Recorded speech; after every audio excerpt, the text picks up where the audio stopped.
You dive into the ocean. The surface slips away above you. The pressure builds, but you don't need to rise for air. Because you can breathe. Salt water flows through your lungs. Oxygen filters into your blood. You are no longer a visitor in the sea. You belong to it. Think about what that really means. Humanity has always been chained to the surface, tied to oxygen tanks, boats, and ships.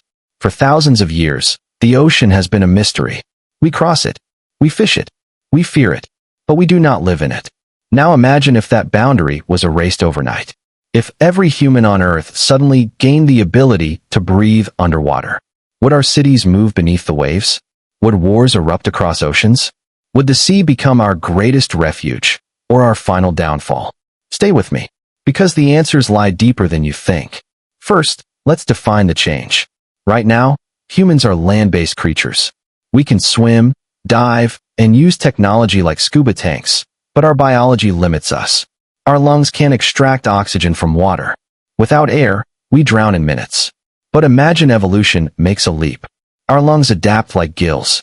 Water flows in, oxygen is extracted, and carbon dioxide is expelled. Breathing underwater becomes as natural as breathing on land. This is not just survival. It's transformation. It would mean an entirely new way of life. Our species would become amphibious, no longer confined to the land or dependent on fragile machines. Deep dive, the science behind it. To survive underwater, humans would need a system similar to fish gills.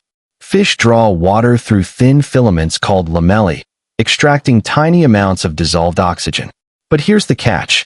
Water carries far less oxygen than air. To survive, our bodies would need to process huge volumes of it. Our lungs would need to evolve dramatically. Larger surface areas, with thinner membranes to pull in oxygen. Higher blood hemoglobin levels to transport oxygen efficiently. Specialized cells to regulate salt, because seawater would otherwise overwhelm our system. We might even develop dual systems, air-breathing lungs for land, and gill-like adaptations for water. Over time, human chests, rib cages, even our throats could look different, designed not just for speech, but for filtering life from the sea. It would be nothing less than a new stage of evolution, a rebirth of our species. Historical and natural context. Whenever humanity enters a new environment, history changes forever. When we mastered fire, we colonized frozen lands. When we built ships, we conquered oceans and built empires. When we invented flight, the skies became highways, shrinking the planet. Breathing underwater would be another such leap, perhaps the greatest since we first stood upright. Nature offers precedents. Amphibians live between two worlds. Whales and dolphins return to the sea after millions of years on land. Even humans carry hints of this potential. Some cultures, like the Baijiu sea nomads of Southeast Asia, evolved larger spleens that let them dive longer, holding their breath for minutes at a time. But breathing underwater would erase those limits. For the first time, the ocean's 70% of Earth's surface would be ours to inhabit. Yet history warns us, new frontiers always bring conflict. Step by step, what would happen? Step 1. The first generation. The moment humans can breathe underwater, disbelief turns to awe. People dive into rivers, lakes, seas without fear. Children play underwater for hours. Entire industries, scuba diving, oxygen tanks, submarines, collapse overnight. But breathing is not the same as thriving. Cold water would still sap heat. The crushing pressure of the deep would still threaten our bodies. Sharks, jellyfish, and predators would still exist. At first, humans would cling to shallow waters. The coasts, reefs, and rivers would become our training grounds. Only with technology, wetsuits, lights, exoskeletons, could we truly push deeper. Step 2. Cities beneath the waves. Then the expansion begins. Imagine glowing domes on the seafloor. Floating tunnels connecting underwater farms. Entire neighborhoods built in shallow bays, safe from storms, free from rising sea levels. Coastal overpopulation would vanish. Rising oceans would no longer be disaster, but an opportunity.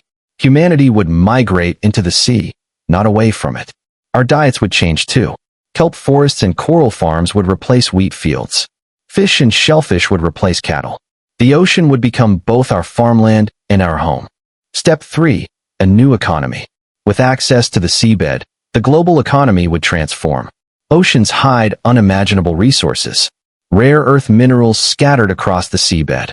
Oil and natural gas reserves beneath continental shelves. New medicines from coral reefs and deep-sea organisms. Mining and harvesting would become human-driven, not machine-driven. But this abundance would come at a cost. Competition for these riches could ignite new conflicts between nations. Suddenly, borders would not just be drawn on land, but beneath the waves. Step 4. The military shift. Warfare would be redefined.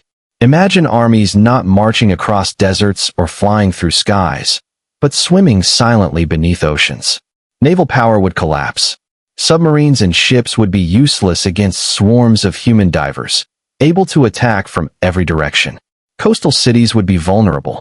Underwater fortresses would be built. Wars would not only be fought for land, but for oceans themselves. For the first time, humanity's battlefield would be three-dimensional. Step 5. The environmental reckoning. But here lies the danger.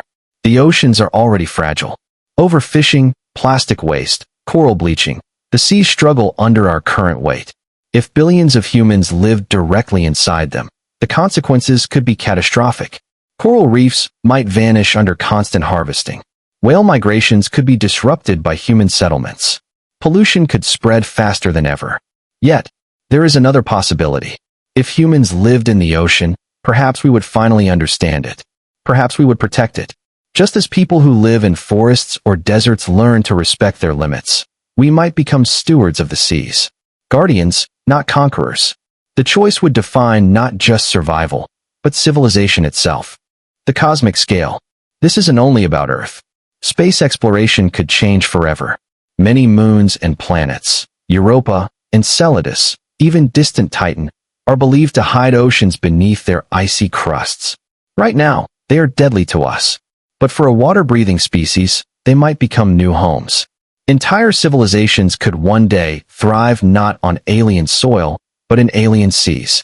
The ability to breathe underwater could transform us into the first true explorers of the universe's hidden oceans. The bigger picture. So what if humans could breathe underwater? We would not just swim. We would settle. We would fight. We would change the oceans forever, and they would change us.